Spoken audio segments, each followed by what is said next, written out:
We had been in this takeaway for about probably half an hour to 45 minutes. We'd finished a meal, and there was a guy that was sat behind us, and I hadn't noticed, but as he got up, it was only when he went to grab my arm at the side and was screaming in my face about wouldn't tolerate people like me.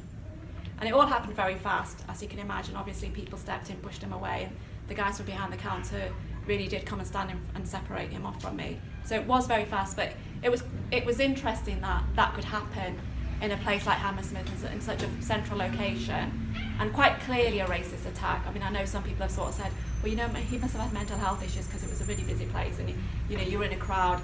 Actually, regardless of that, the fact that he picked out a Muslim woman in a crowd, I think, is indicative of the racism we're seeing in society.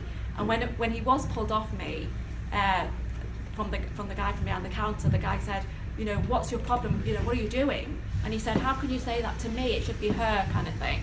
At which point he spat in my face and I tried to push him out the takeaway. And all he was saying as he was being pushed out the takeaway is, people like her kill people.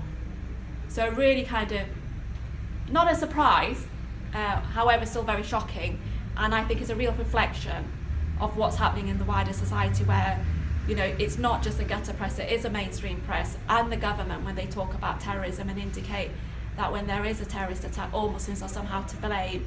And if you have that rhetoric coming from those in authority, it's quite obvious it's going to filter through to physical attacks on the ground. And I guess however shocking it is really important we talk about this because, you know, it happens all the time. We know that, and many women don't want to report it for obvious reasons. Why would you want to put yourself up there? And I think that's a reason that I did decide to go public. I mean, it took me a couple of days, it wasn't the easiest decision, but I think it is really important that we say this is happening at a time when, you know, the mainstream press and the media and the government think it's okay, you know, to discuss Muslim women in a way that you wouldn't discuss any other woman in society. It's okay to talk about the way we dress and the way that we have, you know, we don't seem to have a voice, or we're all submissive, or if we're not being submissive, we're somehow responsible for the extremism within the Muslim community.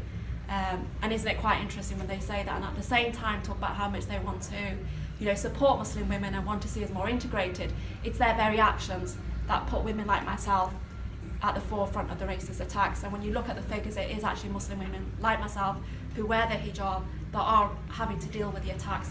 And I think, you know, people have asked me over the last few days what I want to do in the press in particular, and I say, look, the only thing we can do is actually raise the awareness that this is happening, but also to build the biggest anti-racist movement this country's ever seen, because it is going to get worse. We know there's going to be negotiations around Brexit, and regardless of how people voted for it, Theresa May seems quite happy to use the race card during those negotiations.